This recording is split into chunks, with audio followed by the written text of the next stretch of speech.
दोस्तों, अगर आप भी पेटीएम की खबर को लेकर परेशान हैं कि आखिर पेटीएम के साथ हुआ क्या, तो आइए इस वीडियो में डिटेल से जानते हैं कि वो क्या हुआ है कारण जिसकी वजह से पेटीएम है परेशान। जी हाँ, क्या ये पेटीएम आगे चलेगा कि नहीं चलेगा? चलेगा तो वो कौन से फीचर्स होंगे जो पेटीएम के चलेंगे, कौन से फीचर्स होंगे जो नहीं चलेंगे? आखिर आरबीआई ने क्या गाइडलाइन दिया है और क्यों दिया है ये गाइडलाइन? क्या आरबीआई की गाइडलाइन के बाद पेटीएम कोई एक्शन ले सकता है या नहीं ले सकता है? क्या कहना है पेटीएम के फाउंडर का और क्या कहती है आरबीआई? तो इस वीडियो में डिटेल से जानते हैं। घबराइए नहीं, पेटीएम में आपके पैसे डूबेंगे नहीं। इस वीडियो को एंड तक देखिए, आप खुद ही समझ जाएंगे कि ये इतनी बड़ी खबर तो जरूर है कि हमें सावधान हो जाना चाहिए, लेकिन आपका पैसा अभी भी रिस्क पे नहीं है। जी हाँ दोस्तों, सबसे पहले शुरुआत करते हैं कि आखिर हुआ क्या है। एक्चुअली आरबीआई समय समय पे सभी बैंकिंग एंड फाइनेंस कंपनीज को गवर्न करती है और रिव्यू करती रहती है।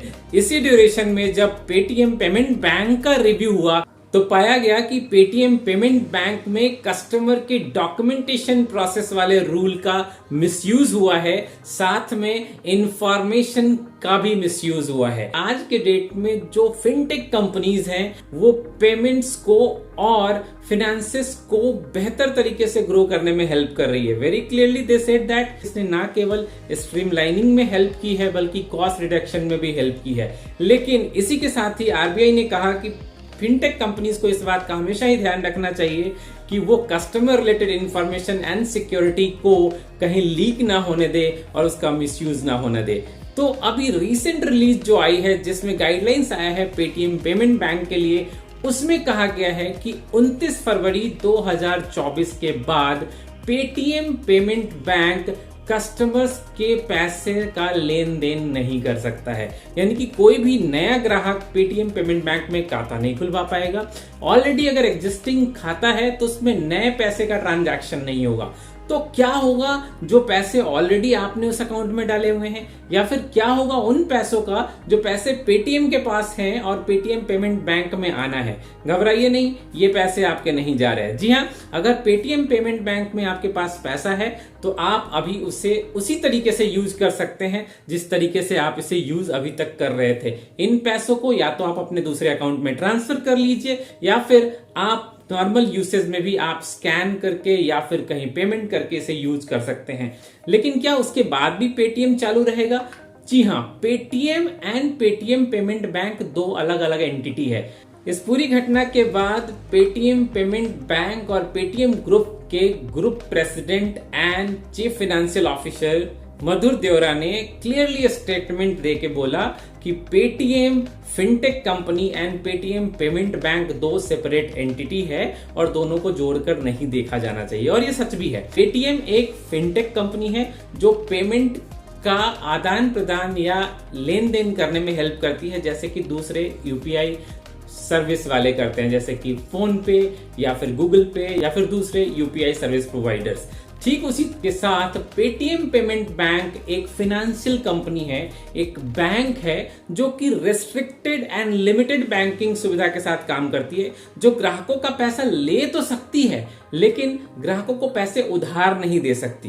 तो पेटीएम एक पेमेंट बैंक है, स्मॉल बैंक है, जैसे छोटे छोटे बैंक्स होते हैं उस तरीके से, जो कि कस्टमर्स का पैसा ले सकती है और उन पैसों का लेन देन में हेल्प कर सकती है। और इसी तरीके से पेटीएम और पेटीएम पेमेंट बैंक को एक ही प्लेटफॉर्म पे दिखाया जा रहा था। जैसे कि आप एसबीआई का, एचडीएफसी का, आईसीआईसी का या भी किसी भी अदर बैंक का बैंक अकाउंट आप ऐड कर सकते हैं पेटीएम यूपीआई इंटरफेस पे, उसी तरीके से पेटीएम बैंक भी ऑटोमेटिकली ऐड करके आपको दिया जा रहा था। फर्क सिर्फ ये था कि दूसरे बैंक्स में आपको बैंक अकाउंट ओपन करने के लिए वो सारे कागजात भरने होते हैं और लंबी लाइन लगनी पड़ती है, वहीं Paytm payment bank online open हो जा रहा था और सिर्फ बेसिक इन्फॉर्मेशन के साथ ओपन हो जा रहा था। और चूक यहीं पे हुई। हिंदुस्तान टाइम्स में छपे इस न्यूज के अकॉर्डिंग इसमें वेरी क्लियरली आइडेंटिफाई किया गया है कि पेटीएम पेमेंट बैंक ने ग्राहकों के जो दस्तावेजीकरण होते हैं यानी डॉक्यूमेंटेशन होते हैं उसमें चूक करी है। उन्होंने सभी लोगों का जो जरूरी केवाईसी है वो नहीं किया और बहुत सारे लोग ऐसे पाए गए हैं जिनका एक ही डॉक्यूमेंट के ऊपर मल्टीपल बैंक अकाउंट ओपन हुए हैं। दरअसल में कई सारे लोगों का एक ही डॉक्यूमेंट के बेस पे अलग अलग नंबर पे बैंक अकाउंट ओपन हो रखा है। यानी कि इस चूक की वजह से न केवल इंफॉर्मेशन सिक्योरिटी यानी कि कस्टमर का डेटा इंफॉर्मेशन में चूक हुई है, लीक हुई है कहीं पे, बल्कि जो आरबीआई के गाइडलाइंस हैं उसके रूल्स के अगेंस्ट भी है। और इसीलिए आरबीआई ने फिलहाल पेटीएम पेमेंट बैंक को आगे कहीं भी लेन देन करने से मना कर दिया है आफ्टर 29 Feb 2024। आगे इस वीडियो में समझेंगे कि आखिर 29 Feb 2024 के बाद क्या हो सकेगा और क्या नहीं हो सकेगा। आरबीआई के सभी पॉइंट्स जो रिसेंटली उन्होंने रिलीज किए हैं और डिफरेंट न्यूज चैनल्स पे भी आए हैं और न्यूज मैगजीन्स में भी आए हैं, वहां से पॉइंट्स मैंने कलेक्ट किया है और आपके लिए नोट किया है। क्योंकि लाखों कस्टमर्स ऐसे हैं जिनका बिना केवाईसी के पेटीएम पेमेंट बैंक चल रहा है और अरबों खरबों रुपए का लेन देन हो रहा है। यानी कि आरबीआई को इसकी बात की क्लैरिटी ही नहीं है कि जो पैसे अकाउंट्स में आ रहे हैं और जो जा रहे हैं दरअसल वो किनके पैसे हैं, क्योंकि हेर फेर तो डॉक्यूमेंटेशन में हुई है। बहुत सारे केसेस आइडेंटिफाई भी हो गए हैं जहां पे डॉक्यूमेंटेशन जो है ना मल्टीपल लोगों के लिए यूज किया गया है। हालांकि आरबीआई ने इसे सुरक्षा दृष्टिकोण से रिलीज नहीं किया है कि वो कौन से आइडेंटिफाइड केसेस हैं। फाउंडर विजय शेखर शर्मा की माने तो उन्होंने इस घटना के तुरंत बाद ट्विटर पे एक नोट जारी किया जिसमें उन्होंने थैंक यू किया है अपने पेटीएम के एम्प्लॉइज को। उन्होंने थैंक यू करते हुए लिखा है कि पेटीएम टीम से आप जुड़े रहे और मुश्किल समय में भी हमारे साथ रहे, इसके लिए आपका बहुत बहुत धन्यवाद।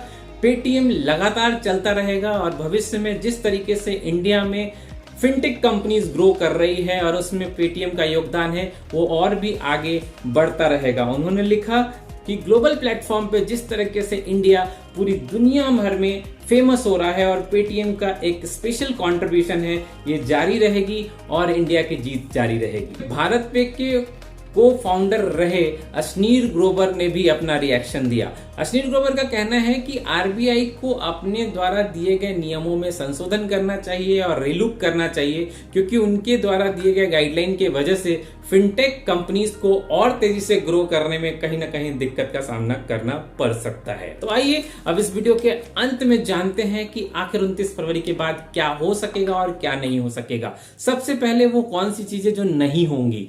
जी हाँ, पॉइंट नंबर 1, 29 फरवरी के बाद नई जमा या लेन देन नहीं होगा। Point number 2, Paytm payment bank के खाते पर सभी प्रकार की बैंकिंग सेवाएं बंद हो जाएंगी।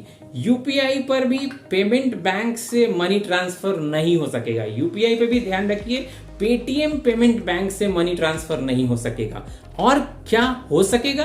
Point number 1, Paytm payment bank ग्राहक खाते में अपने पुराने इंटरेस्ट रेट, कैशबैक और दूसरे सभी प्रकार के रिफंड दे सकता है। अगर आपका खाता ऑलरेडी है और कुछ पेमेंट बाकी है पेटीएम पेमेंट के पास, कोई कैशबैक बाकी है, कोई रिफंड बाकी है, कहीं आपने ट्रांजैक्शन कर रखा है उसका रिफंड आने वाला है, कोई इंटरेस्ट आपको वापस आने वाला है, ये सारे आपको मिलेंगे, इसमें घबराने की बात नहीं है। और जो राशि पेटीएम पेमेंट बैंक में ऑलरेडी अभी आपके है वो अभी आप यूज कर सकते हैं, आप उसे यूज कर लीजिए। जिस प्रकार से अभी आप यूज करते हैं दूसरे बैंकिंग सिस्टम को, आप इसको भी अभी यूज कर सकते हैं। आप रिचार्ज कर सकते हैं, आप किसी को मनी ट्रांसफर कर सकते हैं, आप अपने वॉलेट में उसे ट्रांसफर कर सकते हैं, आप अपने दूसरे अकाउंट में उसे ट्रांसफर कर सकते हैं। आप फास्टैग पे रिचार्ज करना चाहते हैं, फास्टैग पे रिचार्ज कर सकते हैं। आप सभी सेवाएं अभी ले सकते हैं। तो आपके पेटीएम पेमेंट बैंक में अगर कोई पैसा बचा हुआ है उसे तुरंत ही किसी दूसरी जगह पर ट्रांसफर कर लीजिए। उम्मीद करता हूं ये पूरी जानकारी जो डिटेल्स मैंने आपको दी है आपको पसंद आया होगा। जिन लोगों को भी इसका कंफ्यूजन है प्लीज उनके साथ इसे शेयर कीजिए ताकि अधिक से अधिक लोग इस इंफॉर्मेशन को जान सकें और गहराई से समझ सकें, ताकि आपका कोई फाइनेंशियल लॉस ना हो। ध्यान रखिए, ऐसी ही बेहतरीन फाइनेंशियल न्यूज एंड बेहतरीन फाइनेंशियल टिप्स के लिए सतीश रंजन चैनल को सब्सक्राइब करना मत भूलिएगा, ताकि आपको लगातार बेहतरीन वीडियोस मिलते रहें। लाइक जरूर कीजिएगा, इससे मुझे मोटिवेशन मिलता है। मिलता हूं अगले वीडियो में, तब तक के लिए आपको नमस्कार, जय हिंद, वंदे मातरम।